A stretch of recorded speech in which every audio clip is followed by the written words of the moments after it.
Hello everyone, कैसे हो आप सभी। आई होप आप सभी अच्छे होंगे। दोस्तों, इसके प्रीवियस वीडियोस में मैंने 2-3 वीडियोस बनाए हुए हैं डीपीएसपी से रिलेटेड, जहां मैंने सभी इंपॉर्टेंट आर्टिकल्स को भी डिस्कस किए थे। और दोस्तों, जो अमेंडमेंट किए गए हैं, जैसे 42nd amendment, 44th amendment, 86th amendment, 97th amendment, इन सारे अमेंडमेंट एक्ट्स को भी हमने अच्छे तरीके से पढ़ा था। ये सारे अमेंडमेंट्स किए गए थे डीपीएसपी। दोस्तों, आज का हमारा टॉपिक ऑफ डिस्कशन है डीपीएसपी अंडर प्रीएम्बल। यानी दोस्तों, हम देखेंगे कैसे डीपीएसपी जो है वो प्रीएम्बल के प्रिंसिपल्स को शो करते हैं। और साथ ही साथ दोस्तों, इसी वीडियो में हम कंपैरिजन भी करेंगे फंडामेंटल राइट्स और डीपीएसपी के बीच, कि दोनों के बीच क्या अंतर है। तो आइए दोस्तों, शुरू करते हैं आज का हमारा लेक्चर। जो directive principles of state policy है दोस्तों, वो गाइडलाइंस की तरह है। मैंने आपको पहले भी कहा था कि ये स्टेट के लिए गाइडलाइन की तरह है, जो कि कहाँ से डिराइव किया गया है, from the preamble of the constitution. Preamble क्या आउटलाइन करते हैं कि संविधान का गोल क्या है, और डीपीएसपी आर द मीन्स, यानी कि वो जरिया है जिससे उन गोल्स को अचीव किया जाता है। दोस्तों, आपको पता है कि क्या गोल्स है संविधान के, क्या गोल है। ये सारे चीज़ प्रीएम्बल में लिखे हुए हैं। जब आप प्रीएम्बल को पढ़ोगे, अच्छे तरीके से समझोगे, तो आपको ये आइडिया मिलेगा कि जो प्रीएम्बल है वो क्या आउटलाइन करते हैं, कि ये संविधान का एम क्या है, ऑब्जेक्टिव क्या है, गोल क्या है। और डीपीएसपी वो जरिया है, वो मीन्स है जिससे उन गोल्स तक पहुंचा जा सकता है, उनको अचीव किया जा सकता है। दोस्तों, प्रीएम्बल ऑफ द कॉन्स्टिट्यूशन को हम लोग कहते हैं कि ये key to the mind of the drafter of the constitution को दर्शाता है, कि जो ड्राफ्ट कर रहे थे कॉन्स्टिट्यूशन के, उनके माइंड में क्या था, उनको रीड कर सकते हैं थ्रू द प्रीएम्बल।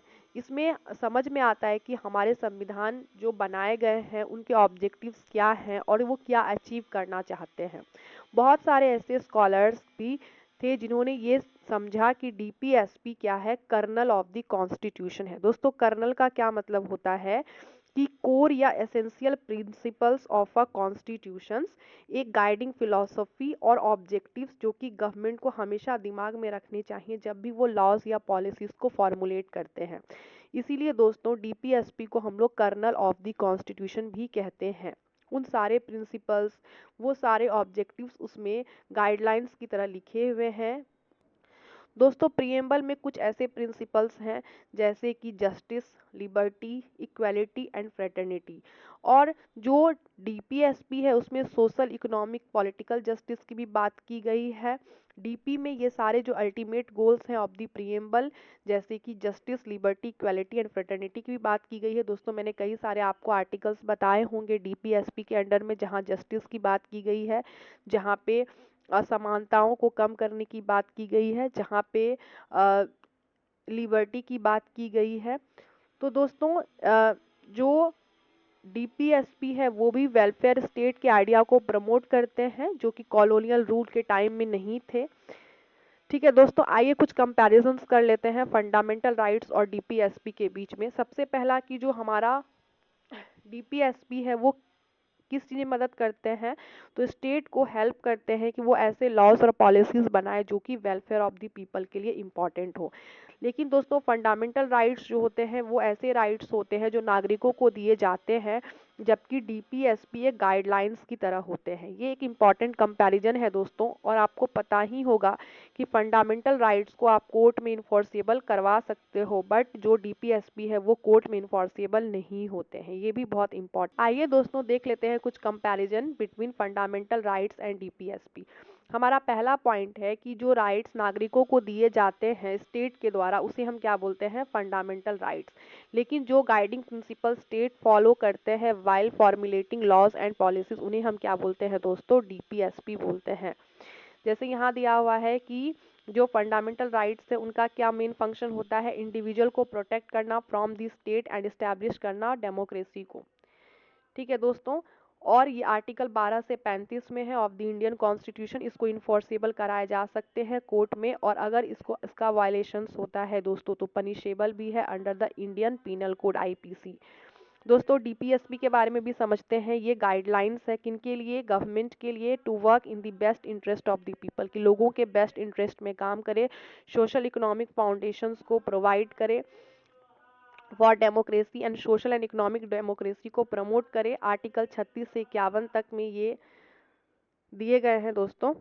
इसके अलावा जो इनको इन्फोर्स कैसे किए जाते हैं ये भी इम्पॉर्टेंट है। तो इसको इन्फोर्स नहीं किए जाते हैं दोस्तों, नॉट इन्फोर्सिबल इन कोर्ट। अगर इनको वायलेट कर भी दे तो क्या है, पनिशेबल है क्या, तो कोई पनिशेबल ऑफेंस नहीं है। ठीक है दोस्तों, तो not an punishable offence, DPSP help the state achieve the ideals, यानी कि जो प्रीएम्बल के आइडियल्स हैं उनको भी अचीव करने में डीपीएसपी हेल्प करते हैं, जैसे कि justice, liberty, equality and fraternity. DPSP help करते हैं स्टेट को कि अचीव कर सके the concept of welfare state.